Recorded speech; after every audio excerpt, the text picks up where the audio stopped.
নির্বাচন নিয়ে প্রধান উপদেষ্টার বক্তব্যকে স্বাগত জানিয়ে সরকারকে অবিলম্বে নির্বাচনী রোডম্যাপ ঘোষণার আহ্বান জানিয়েছে বিএনপি। বিজয় দিবস উপলক্ষে সাবেক প্রেসিডেন্ট জিয়াউর রহমানের মাজারে দলের পক্ষ থেকে শ্রদ্ধা জানাতে গিয়ে এই আহ্বান জানান বিএনপির নেতারা।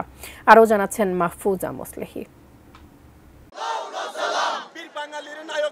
1971-এর পর স্বাধীনতার স্বাদ এবং আকাঙ্ক্ষা বিএনপির নেতাকর্মীদের সামনে এবার যেন জাগ্রত নতুন রূপে। বিজয়ের উচ্ছ্বাস জানাতে লাল সবুজের পতাকা হাতে তারা সকাল থেকেই জড়ো হতে থাকেন দলের প্রতিষ্ঠাতা জিয়াউর রহমানের মাজারে।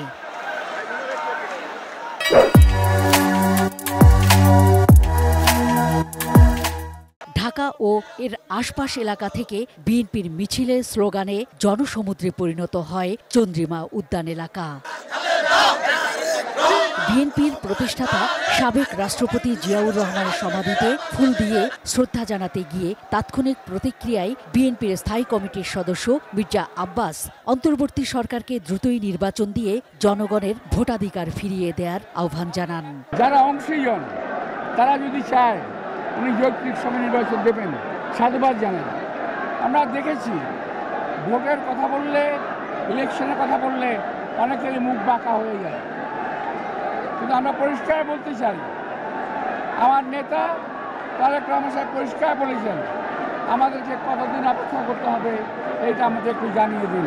প্রয়োজনীয় সংস্কার শেষে দ্রুতই আগামী জাতীয় নির্বাচনের রোডম্যাপ ঘোষণারও দাবি জানান বিএনপি নেতা সালাহ উদ্দিন।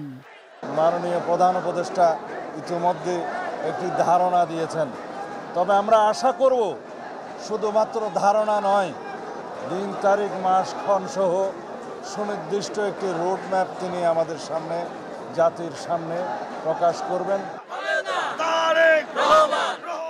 ত্রয়োদশ জাতীয় নির্বাচন নিয়ে প্রধান উপদেষ্টার দেয়া বক্তব্যকে বিএনপি নেতারা স্বাগত জানালেও তারা বলছেন ভবিষ্যতে ফ্যাসিবাদী হাসিনা সরকার যেন আর ক্ষমতায় না আসতে পারে, সে লক্ষ্যে অবিলম্বে প্রয়োজনীয় সংস্কার কাজ শেষ করে জনগণের ভোটাধিকার জনগণের হাতেই ফিরিয়ে দিতে হবে অন্তর্বর্তীকালীন সরকারকে।